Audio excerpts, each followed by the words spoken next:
from where you sit, Yeah. do you believe that the president has really delivered and that people are just, people are not seeing, but the president is really delivering according to you? I believe he has not delivered, and I didn't believe he was going to deliver. That's why I voted Raila Odinga. Some people actually have believed that maybe Raila, it is now time for him to go home. He has outlived his purpose.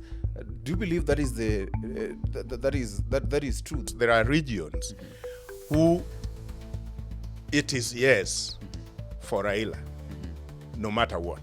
Yes. Then there are regions who their driving agenda to the vote is not who comes in, anyone but Raila. Some politicians believe that it is good, it is okay actually to be tribal because at least you have to belong somewhere. But do you really think that in the greater development agenda, it is good? I love being Luo, and probably if I am asked if you die and you have an opportunity to come back, would you want to come back as a Luo? I would say yes. When Rigiji is a deputy president and is standing on a mic like the one we have, and is telling Kenyans that if you voted this government, you have more shares. If you didn't vote this government, you don't have shares. So if I find you in the line where jobs are given and you are not a supporter of this particular government, I will take you from front and take you to the back until everybody who voted this government is given the job, and then you can take whatever is remaining. That is now that is not even called crossing the line. The line had been crossed way before.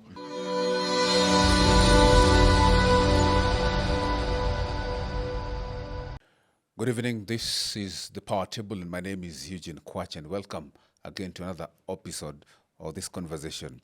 Well, when President Ruto and Raila Odinga clasped hands to chair a joint parliamentary group meeting, Kenya was told that it was the dawn of a broad-based government. A rare unity that supposedly transcends party lines, tribal loyalties, and electoral bitterness. On paper, the coalition appears a grand, a 10-point agenda, a technical committee, and a handshake that promises stability and inclusivity. But beneath the speeches and photo ops, a deeper question lingers. Is this truly a broad-based government or merely a political illusion crafted for survival? Well, this is the big question that we are asking tonight. And joining us on the desk, on the power table, is Mesha Kodede, who is a political commentator. Thank you so much for joining us for this conversation. Thank you, Eugene. Yes. Before we begin, actually, even as we begin, please help us to understand whether this is truly a broad-based government or merely a political illusion crafted for survival. And what is it? Because the main question then will even be that people are asking that, does the coalition represent the shift in Kenya's political culture? Thank you. Whether there is a broad-based government or not, we can find from what we see and from what we know as a country. The problem is in Kenya, everybody is a politician in their own way, which is okay. Everybody is a political analyst. They analyze based on where they stand. And you know, when you stand in deep valley, everywhere around you is a mountain. And if you stand on top of a mountain, everything around you is a valley. So depending on where someone stands, there is no neutral point where you stand and both the valleys and the mountain appears the same. It is never like that in politics. So yes, there is a broad-based government because the way our governance structures is made, we will have executive, we will have government, parliament, we will have judiciary. And ideally, when we ushered in the 2010 constitution, we moved away from what has stuck in our mind until today. And our here means every Kenyan, including politicians, including members of parliament. There are members of parliament today who still says we are in opposition, when the truth is the constitution doesn't know opposition today. We know House of Parliament, bicameral parliament, both Senate and National Assembly. In the constitution, they are all called parliament. And their work is to oversight the executive. So when we say broad-based government, it should actually be broad-based government at all times. Once you're elected as Eugene to go and represent a certain constituency in the National Assembly, that is why it is called National Assembly, meaning whatever issues of legislations you are taking there are national in nature. Much as you are representing a certain clique of people, a constituency, but once it is put on paper as a legislation, it rules the entire country. So you are a member of the National Assembly, and you are supposed to oversight the executive, the president and the cabinet on how they implement the development agenda of the country. But even at that point, you still find a member of parliament in that house calling himself opposition. Opposition to what? The constitution says all of you, whether elected in the party where the president was elected or elected in the party that was opposed to the president's party, you are all members of the National Assembly, and your work is legislation, representation, and oversight. But still a member of parliament goes there and calls the other one opposition and calls himself or herself government. There is nothing like that. It is just in the mind. So ideally, all our governments since 2010 constitution should be broad-based. Once you all go to parliament, you are all representing the people of Kenya, you are oversighting the executive, and you are legislating on behalf of the whole nation. So how do somebody still wants to segregate that and be opposition at another? So all government should be broad-based. All government since 2010 should be broad-based. Wow, quite interesting. Well, let me just ask you this, because even as you're talking about the broad-based government, because we had the president and His Excellency Right Honorable Raila Odinga. They had a joint parliamentary group meeting, and you know what actually happened and the conversations that they had. But beneath it, people are asking that, yes, there is that broad-based government, but you've also understood what has been happening in the country. But again, they're asking that in this alliance between UDA and ODM, but how much is driven by the needs of ordinary citizens, and actually how much for political survival? Because they can think there are some for political survival. Maybe some, maybe for the driven by the needs of ordinary citizens. But according to many people, this is driven by political survival. According to many people, I may agree, because for me, those many people are not the people who voted. There are 6.9 million people, Kenyans, who voted for Raila Odinga according to IEBC data of 2022.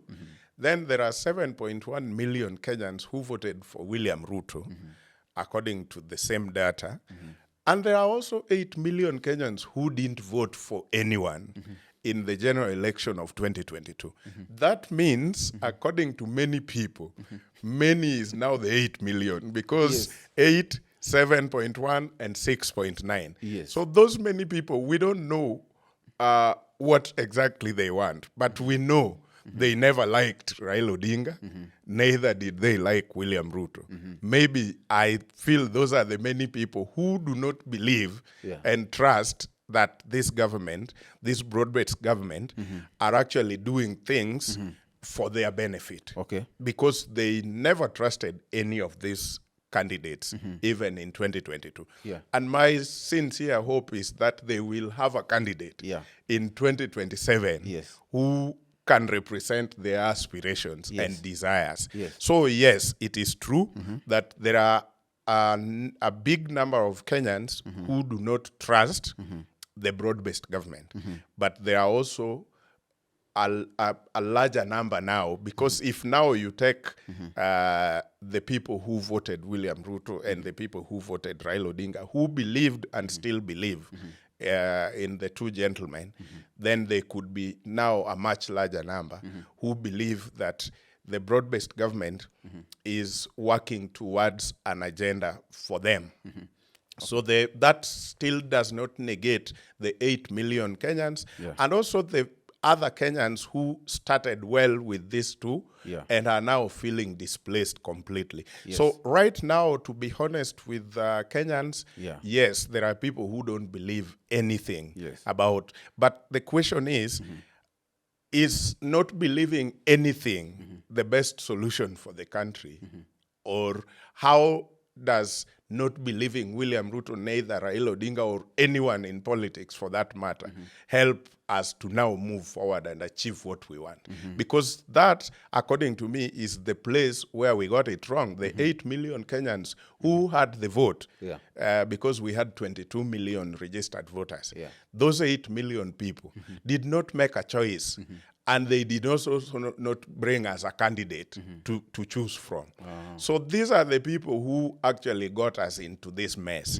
And if they are still the same people who claim now that this broad-based government is not speaking on our behalf, yes, it is not speaking on their behalf. So let me ask you, because you're talking about people who did not actually vote. But had a vote. But had a vote. Yes. Do you believe that from what has happened in the political scene, we've had a lot of complaints from many people, and we've actually said that these many people, most of them did not actually vote. Yes. Are we going to see a cultural shift in how people conduct elections, where they are now going to come out in large numbers and vote so that their voices can actually count? I believe that is the essence of this kind of conversations we are having. And sincerely, I am hoping that they do not continue lamenting and putting blames on either William Ruto or Raila Odinga for whatever reason. They should also take a portion of that blame and say, when it was time to make the right choice to push this country forward, I missed that opportunity, and there is a little blame on me for not giving the country the right person. Because suppose those 8 million had gone to vote, they would have been number one. Whoever they wanted would have been number one. So they also missed an opportunity to show that they love this country and they would want this country to grow or to go to a greater height than it is. So keeping outside there, blaming Raila Odinga, blaming William Ruto, blaming any other person is also not helping this country much. Yes, we hope that we will see a culture shift and we might end up with a bigger turnout in 2027 election than before because of the lessons learned between 2022 and 2027. Yes, you're saying that a number of people who never voted, and actually Raila has been a critical part of the discourse in election and in democracy of our country. You know, how in shaping it through what he has come up with and the things that he has supported and the discourses that he has driven in this country.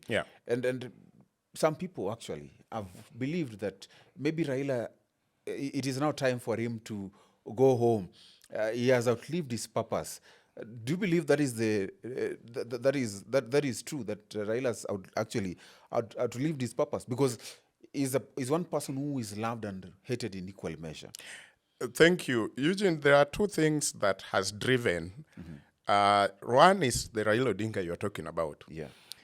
But on the other flip side of the coin, it has also endangers the power and growth of this country for a long time, because there are regions who it is yes for Raila, no matter what. Then there are regions who the driving agenda to the vote is not who comes in, anyone but Raila. And they have always carried the day. When they are going to vote, it is anyone but Raila. And that is the undertone that we have right now.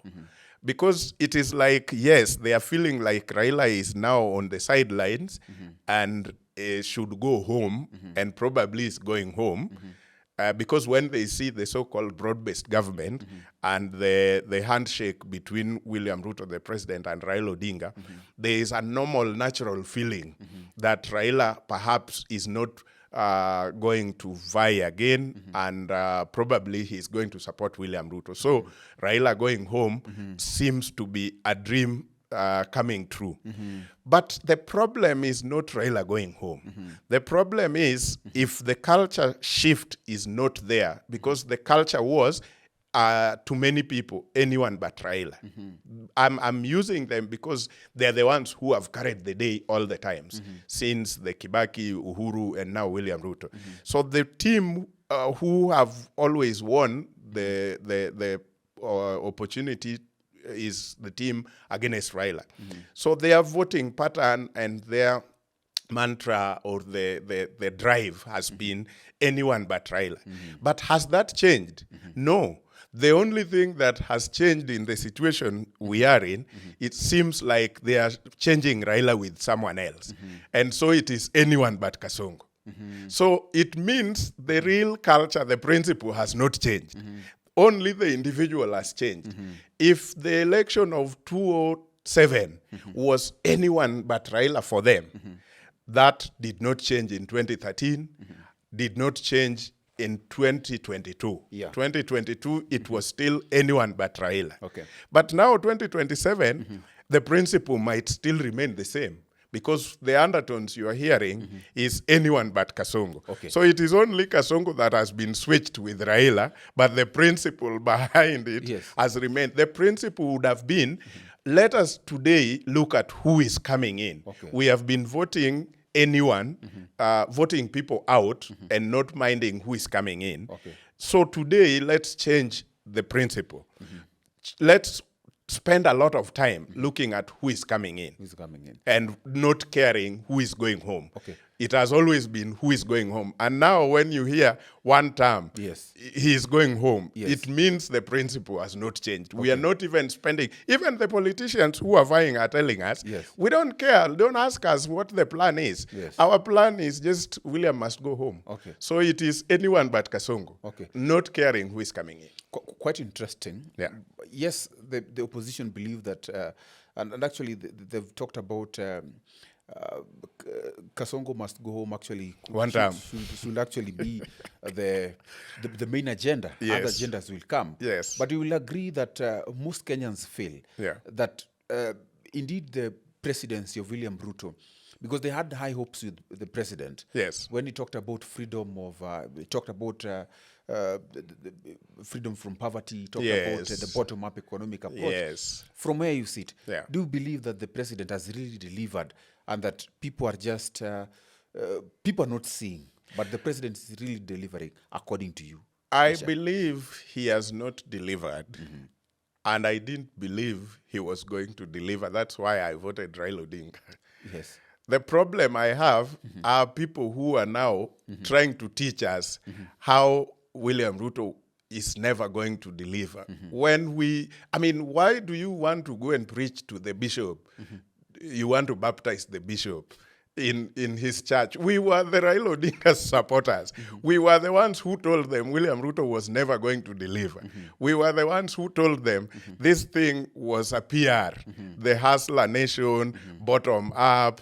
We are going to bring Mama Mboga to form government, Mutua Boda Boda to start having a taxi and then go up. We were the ones who said it is never going to happen. Then now it has shifted. Us now, it is about stability of the country. It is, our word is now simple.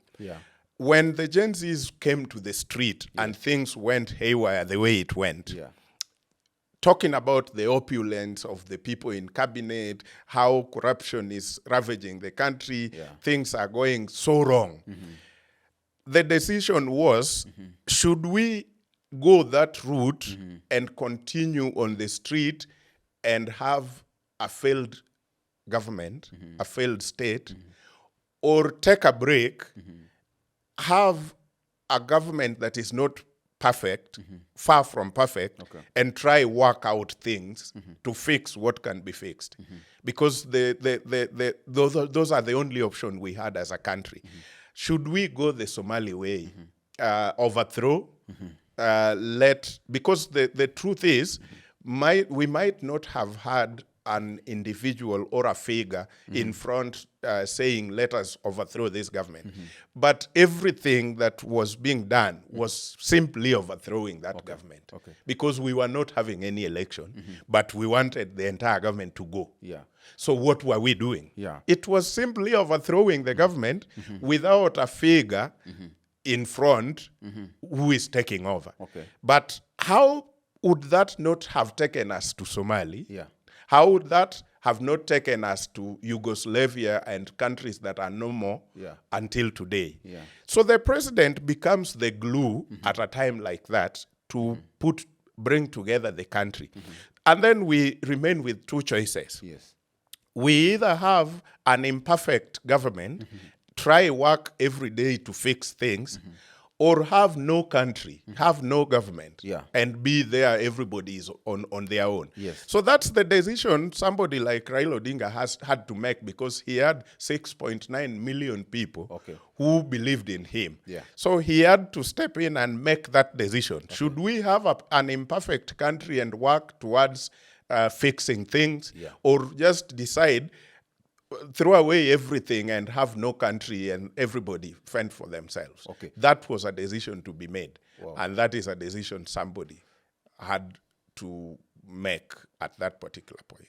So right now, he has not delivered. But there is need to work on things, to deliver them. We see affordable housing. We talked about affordable housing from Raila Odinga's support base. There were affordable housing. The only difference was the model. How was it going to be done? Was he going to have the taxing in the rate that William Ruto did, or he was going to have a much easier tax to do it, and probably other models once it is done? Was it going to be sold, or was it going to be given to Kenyans? So the difference was the model of doing it, but at least it was there. So that is why I'm saying it is now easy for the two principals to sit down and compare notes. How are you going to do your affordable housing? Because I hear people are not very happy about the affordable housing happening right now. And I was asked also to ask you, because as you're talking about the affordable housing, one of the issues that was quite contentious was the housing levy, and a lot of other issues around the housing. People are asking, which land? Is it our land? Why are we paying for it? And so many other questions. Maybe as someone who is quite much traveled, maybe other countries, and of course, you looked at the manifesto of William Ruto.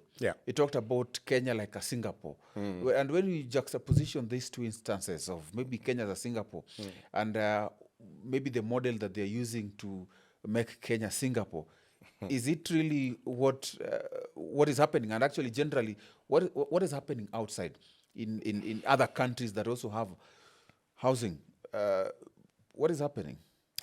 I'll give us an example. Just a week ago, I was in Addis, and I looked at the social housing they are doing in Addis, the capital, and it is actually done by the Addis city government.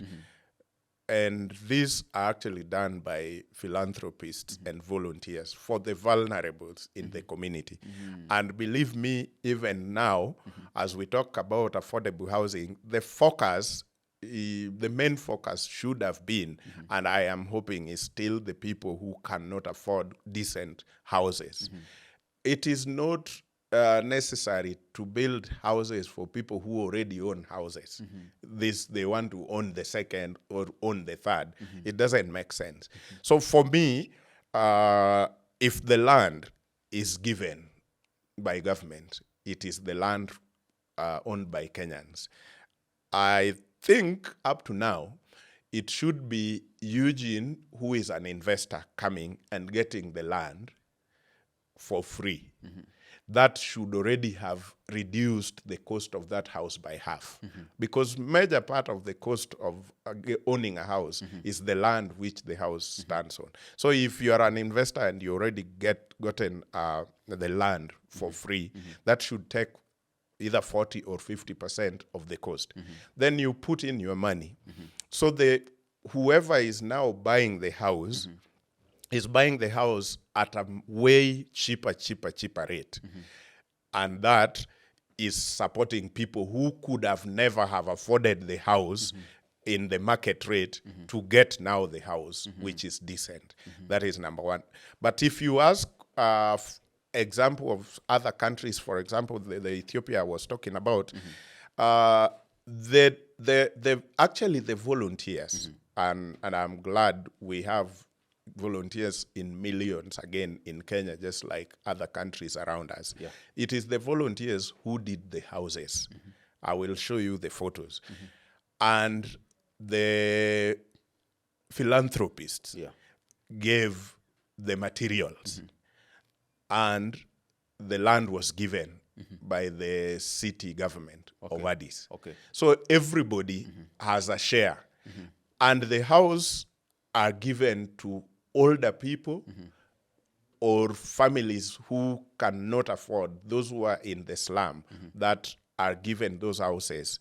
Maybe widows who are left with children and do not have a job.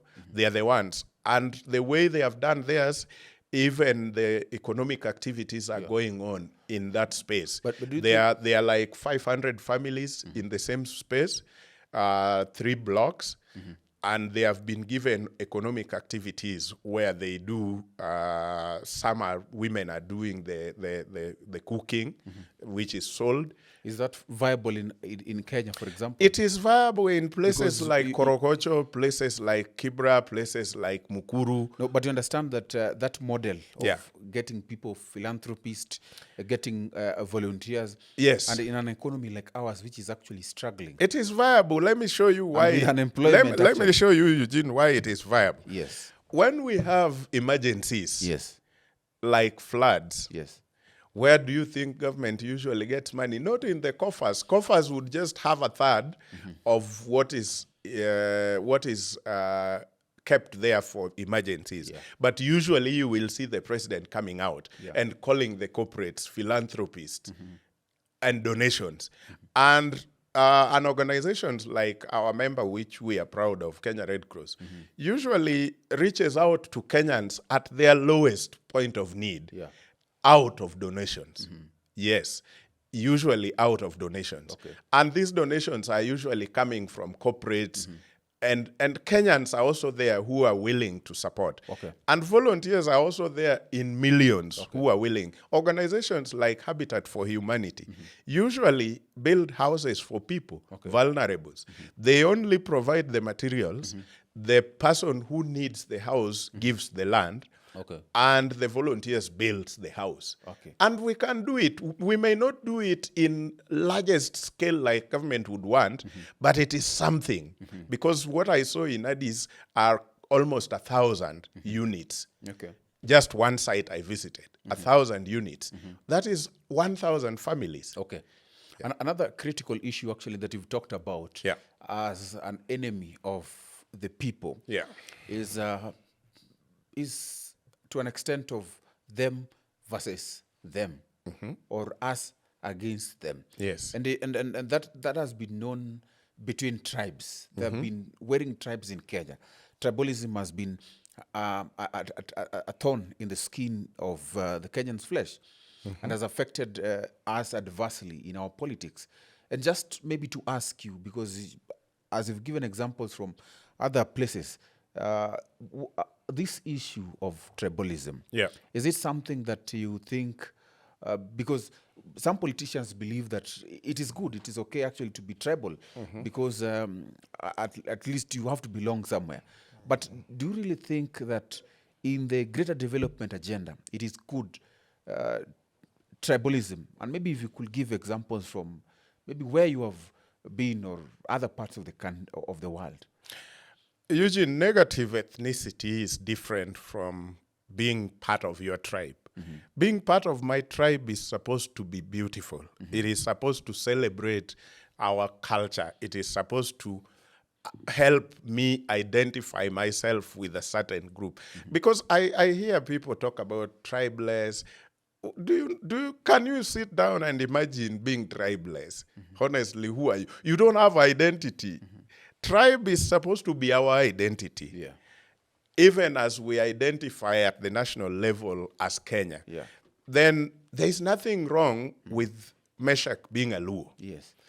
I love being Luo, and probably if I am asked if you die and you have an opportunity to come back, would you want to come back as a Luo? I would say yes. I would just want to come back as a Luo because everything is beautiful for me as it is. And also there is a Kikuyu who is comfortable being who they are. There's a Nandi, Kalenjin communities, there's a Luya and all that. So we are not supposed to be fighting because you are a Kikuyu, I'm a Luo. What can I do to make you live Luo? There's nothing. There's nothing I can do to move you from being a Kikuyu to another tribe. So let's just accept and say we are a coat of many colors. And that coat is called Kenya. Okay. Outside that coat, inside that coat, yes, there is red, Yeah. there is black, Yeah. there is white, there is pink, there is yellow, Yeah. there is green. All that combined makes a nice coat. Yeah. And it is now called a coat of many colors. Okay. That is Kenya. Yeah. So without green, blue, the red will be alone. It won't be a coat of many colors. The beauty will fade. Yeah. So we can't be without Kikuyus. We can't be without Luos. We can't be without Masais. We are supposed to be together, a coat of many colors, and call it Kenya. Okay. But the problem is when I start imagining that Luo is more superior and deserve everything, and the rest of Kenyans don't. That is now where the line is crossed. And when the government of the day takes over, and the government of the day start giving opportunities that goes down to the people, to specific tribes, that's where the line is crossed. When Rigiji is a deputy president and is standing on a mic like the one we have, and is telling Kenyans that if you voted this government, you have more shares. If you didn't vote this government, you don't have shares. So if I find you in the line where jobs are given, and you are not a supporter of this particular government, I will take you from front and take you to the back until everybody who voted this government is given the job, and then you can take whatever is remaining. That is now that is not even called crossing the line. The line had been crossed way, way before. That is what we are fighting. That is what we are calling negative ethnicity. Because number one, you voted and you know a vote is secret. Yeah. So how did you know where I voted? Yeah? Who else knows where somebody else voted? Unless you say it openly, like I have said, I voted Raila Odinga. But it is not supposed to be taken that all Luos voted Raila Odinga, because we also have the Luos who voted William Ruto. They might not have been a large number, but why do you want to punish them? Because of us who voted Raila Odinga. And why do you want to punish the other Kikuyus who voted William Ruto? Because you imagine there were many, and so that can be generalized that all of them voted William Ruto. Some of them voted Raila Odinga. Yeah. And then we have also started the show by saying there are 8 million Kenyans who didn't vote. Yeah. What if they are the ones you are removing on the line? Yeah. By their name, Yeah. imagining that because this is Otieno, Yes. or this is Wanjala, or this is Kilonzo, those regions largely voted Raila Odinga. Yes. So we cannot give them the jobs until the Ndirangus and the Kamaus and the Kiprotich gets the job. Okay. That is not nice. Yeah. That is the far we don't want to go. Yes. And that is why many of us have stood on all the pulpits and says no to someone like Rigiji. So when we go to the pattern and say anyone but Raila, but now we are saying anyone but Kasongo.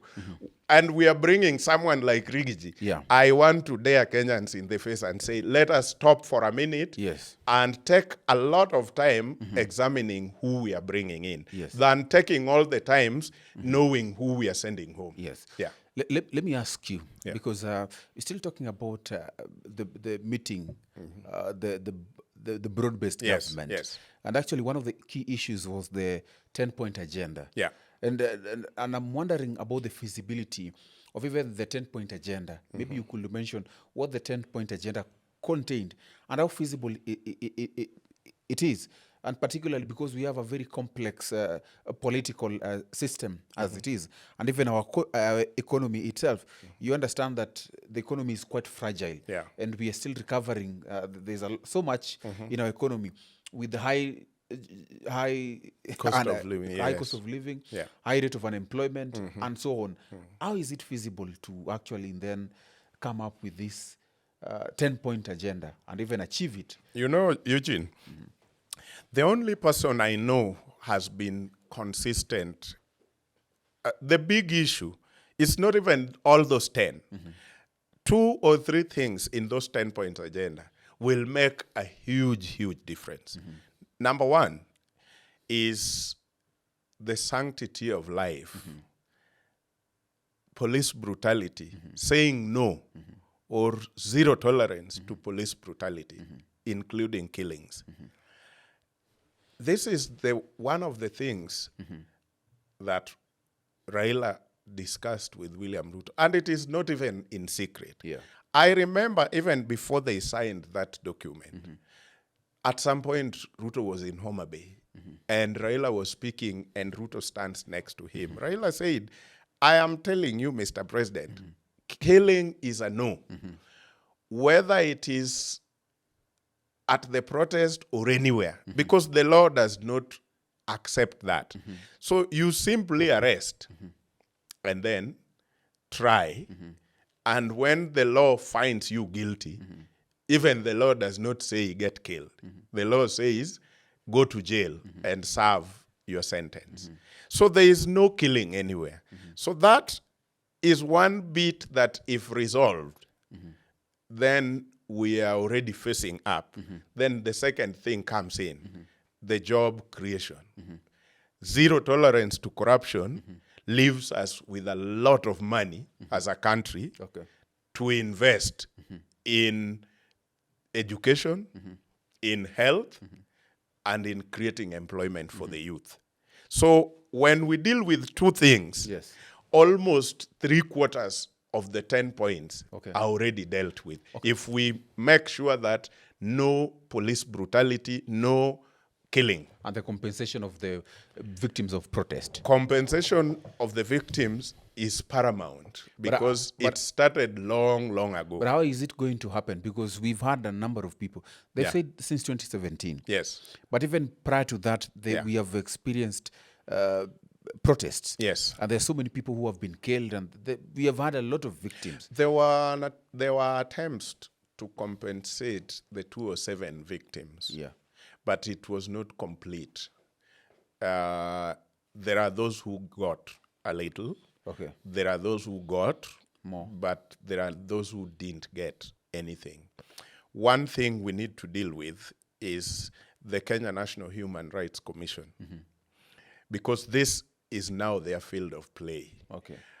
How much data do we have around post-election violence since 2007 coming to 2013? Although 2013 we didn't have fracas. Other protests that have followed thereafter until now, the Gen Z. All this data should be there by the Kenya National Human Rights Commission, because every time there is a protest, they usually come out and talk about the numbers. I am hoping and believing that this is now at their doorstep. Let them come out with those numbers, details, and compensation should happen each and every specific event. If this time we are handling the 207 post-election, let them tell us this and this and this Okay. were not compensated. Yeah. These people lost this number of family members here and there. Yeah. And these were not compensated. Okay. Let's deal with 207, tumalize. Okay. Let's deal with 2017. Let's deal with all those years coming until the Gen Zs in 2024. Yeah. Yeah. Quite interesting. I'm just wondering, Yeah. because amidst the broad-based government, Yeah. there are people even within the parties that believe in the agenda, Yeah. in the broad-based agenda, Yeah. and the people who do not really believe in it at all, who do Yes. not buy it. Yes. Given an example, ODM, Yes. we have young stars like Babo Wino, Yeah. Edwin Sifuna, Caleb Amisi, who think that working with Ruto, that is no, we can't work with such a person who has led Kenya to such a place where we are. Yeah.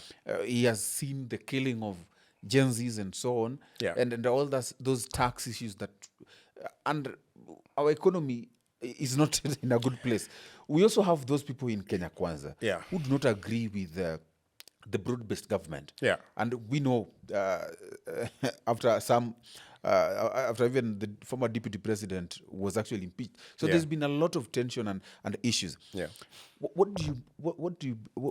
will you make this broad-based government to look like? And in this way, number one, these people internally who have a rift, who do not believe in the coalition. Yes. And then number two, even the structure of, or rather the balance of power. Because as it looks like Raila is a co-principal, and Kindiki, people are asking, where is now Kindiki? So to that extent, how is it even the questioning the life of the broad-based government? Raila is not a co-principal. Raila is a statesman, and I think President William Ruto is trying as much as he can to benefit from his experience. Okay. Raila, let's just be honest, Raila has some good experience. And he carries a lot of memories of what has gone wrong and what has gone right in this country since the days he joined politics. Okay. I don't know if there is anyone right now in this country who has a much better history of the happenings, both good and bad things. Because even if you want to talk about, Kibaki did this, Kibaki was the best president, was Raila not there? Was he not having his contributions in those things? Huge contributions. But when it happens during your tenure as the president, whatever wrong that happens today, it is William Ruto who shoulders it. And equally, whatever good that happens today, William Ruto shoulders it fully. Okay. So the same way when people are talking about, Kibaki was the best president, he gave us this, he gave us that. It is okay to say that, but it is also good to reason and know that Raila was there and his contribution was there. Because not only did we see, but we also had people who sat with him in the cabinet of Kibaki telling us his contribution around the things that happened. We both know some of us were already adults, meaning after 18, when Kibaki was taken to the hospital in London and Raila remained here running the entire campaign. And people believed him, not Kibaki, because Kibaki was not there when the campaigns were happening. Okay. So when Raila was campaigning, leading the entire campaign of Kibaki, he talked about three things. When we take power, we will have free primary education. It was Raila leading the team saying that when Kibaki is in the hospital. So people should not even, cannot even dare us and tell us that Kibaki told them he was going to give us free primary education. He didn't say that. He only became president and started implementing what his team talked about. And his team talked about this, led by none other than Raila Odinga. They talked about zero tolerance to corruption. They talked about economic recovery. And these were the three major agendas. So when all these were being talked about, Raila was at the key point of talking about all this. So when the election was done and Kibaki was given power, he started implementing this. That means it was a unified vision for both of them and others. So it is only that Kibaki now took the sword and took the higher office. So everything is on him. So when Raila says we needed to do this, even in the broad-based government, there is something to tap from him. Yes, you may not agree with some, but at least there is evidence that he has been part of some success in this country, including Eugene, there is something many young people might not know. Do you know, out of Raila's petitions in court during elections, he has, the lawyers will tell you, I know you host lawyers around here, they will tell you that Raila has developed our jurisprudence more than any other person, better than any other person, in terms of making our election beautiful and better.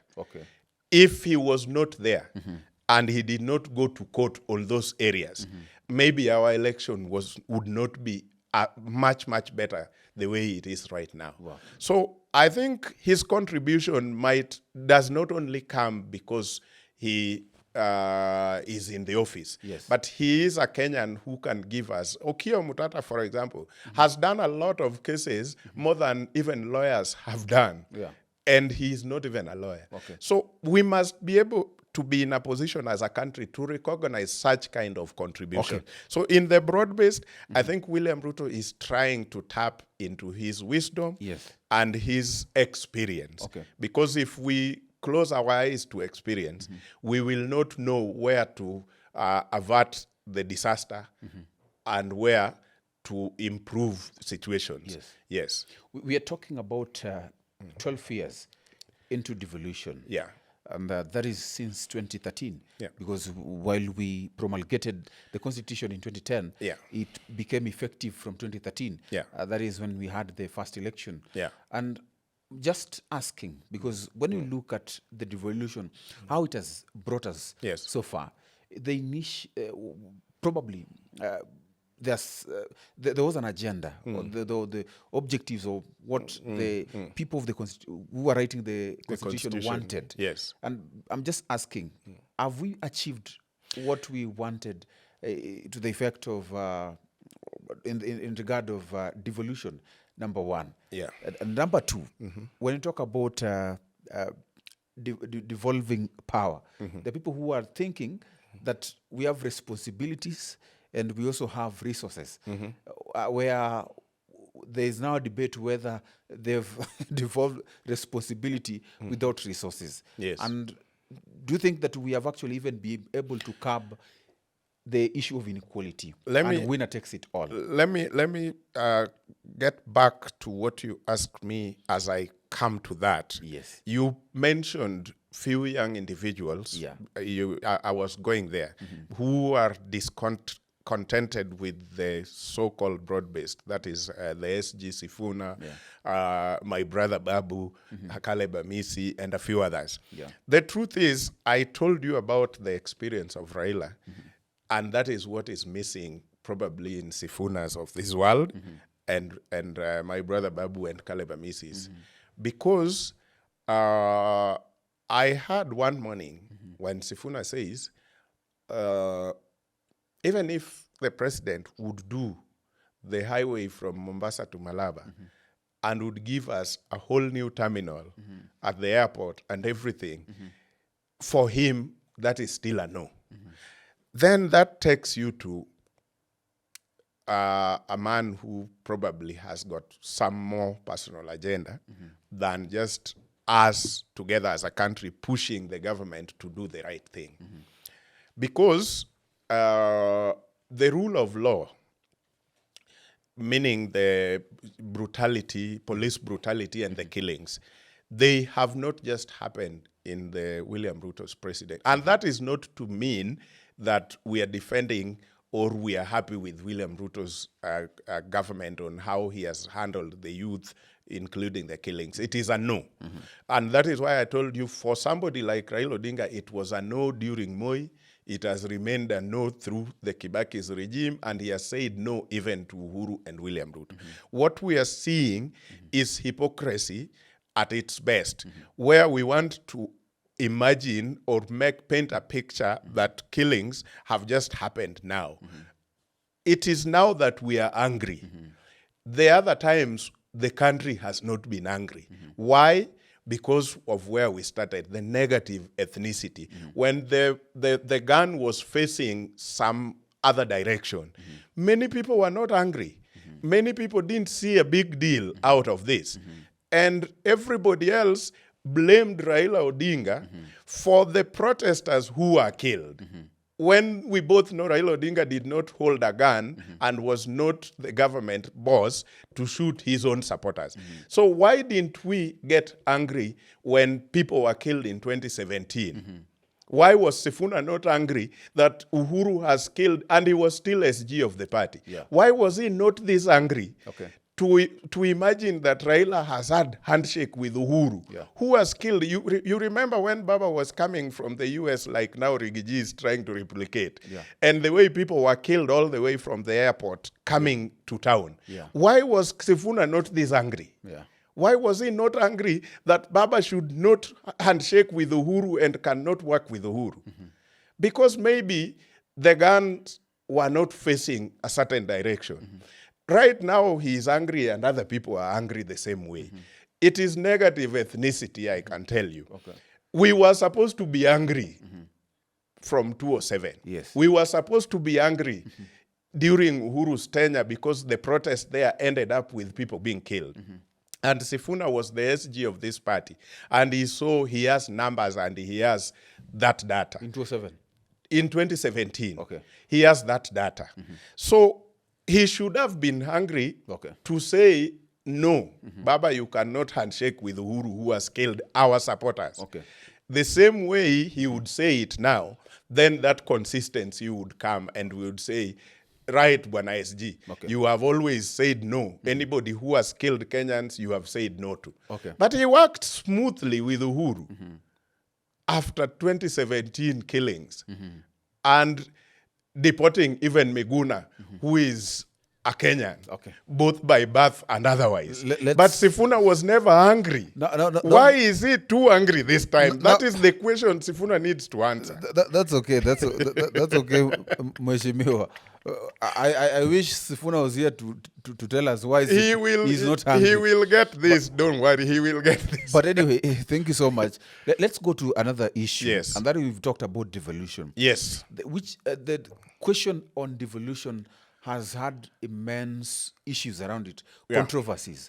And number one is whether we devolved, it was actually good to even have the devolution idea. Number one, we are talking about responsibilities and power. Some people, and resources actually.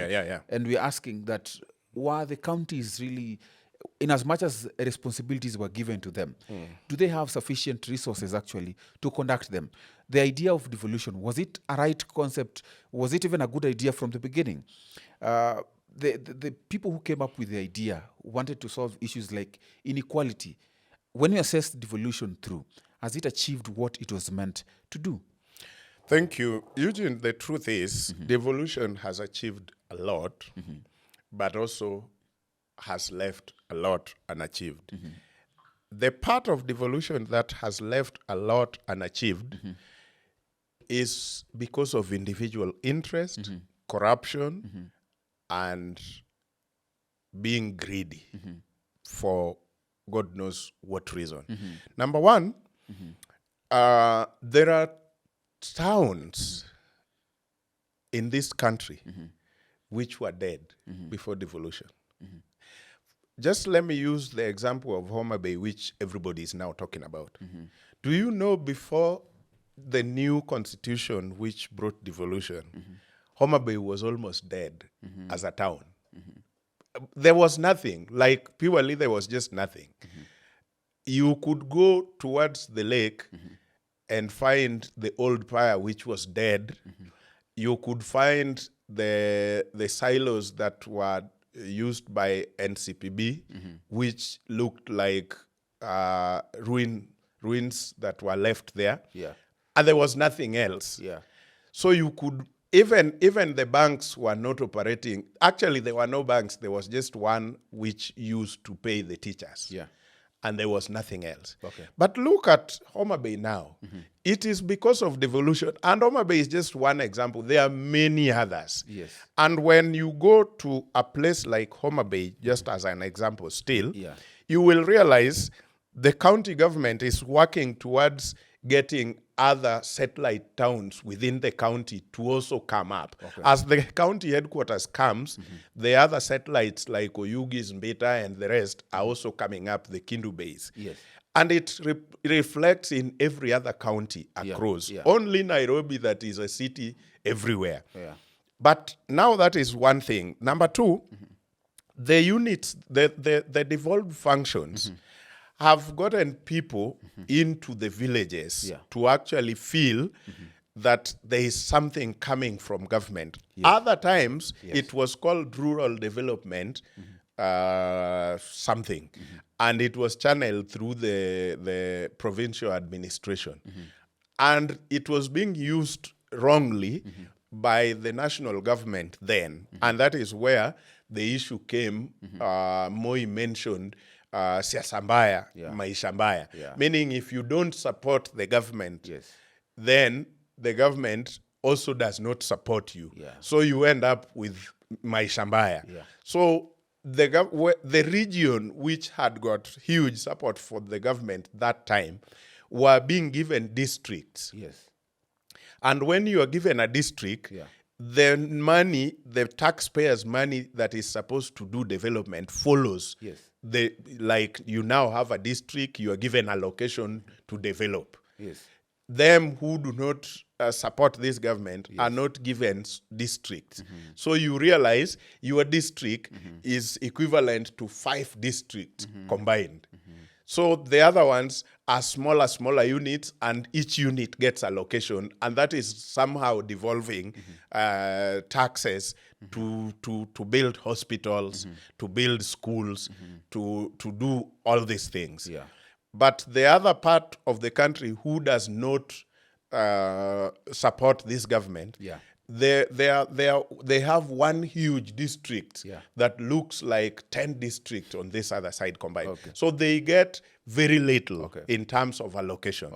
And so devolution came and tried to neutralize this. So whether you voted for this government or you don't, your county gets the allocation as appropriated by parliament.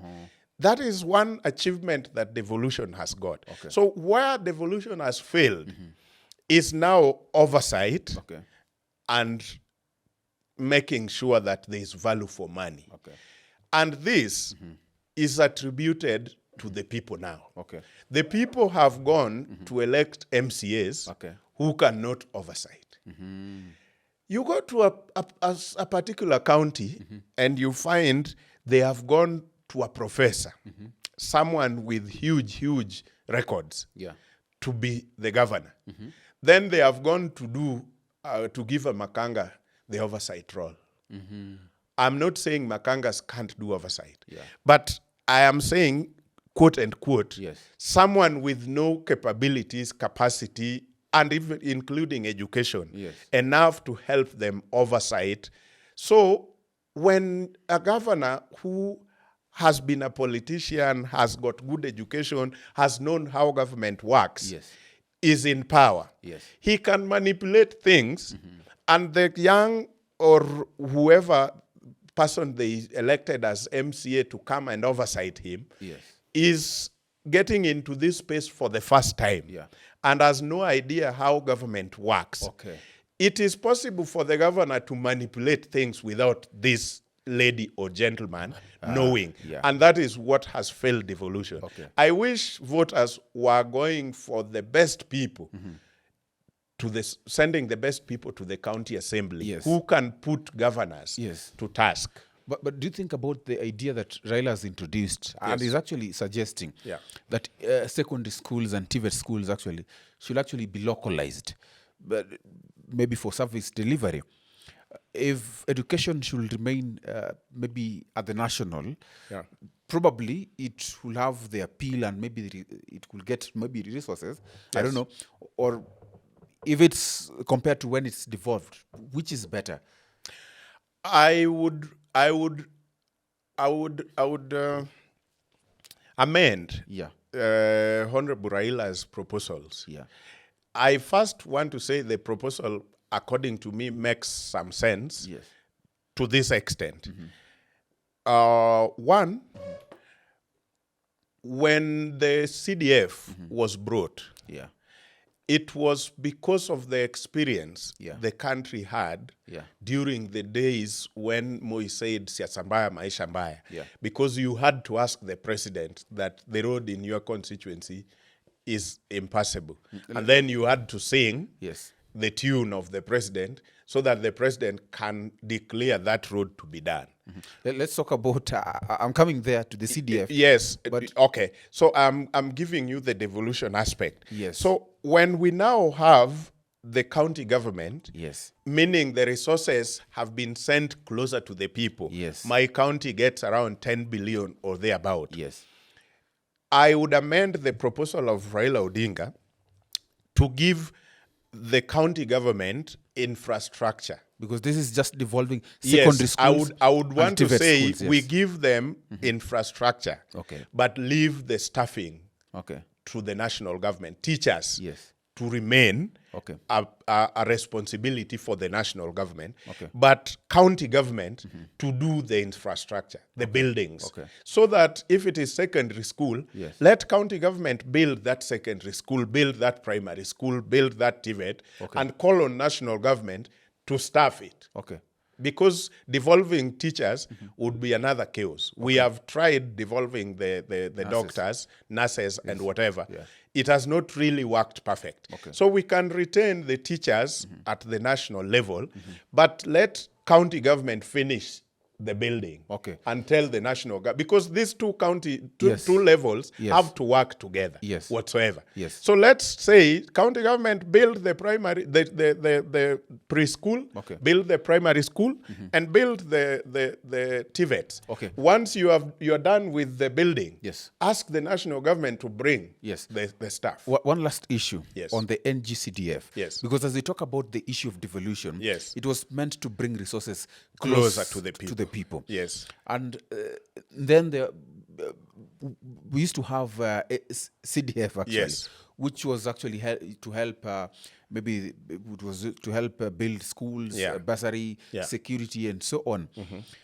And if you look at the concept of NG-CDF, Yeah. somehow it clashes with devolution, which was to give resources to the county government and bring resources to the people. And Raila is suggesting that, you see, it could actually be a conflict of interest, particularly for the members of parliament who are actually meant to oversight funds.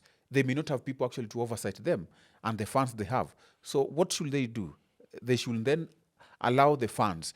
And I think this has been a contentious issue, even at the court of law, Yes. where it has actually been termed as unconstitutional. If I'm, One, yes, the MPs have to be sincere here. yeah, You cannot oversight the fund that you are a patron to. okay, You have heard them saying they are just patrons to the fund. yeah, But Eugene, look at this. yeah, When the CDF has done a school, yeah, Honorable so-and-so name appears. Yeah? NG-CDF, built by NG-CDF, this constituency, Honorable so-and-so.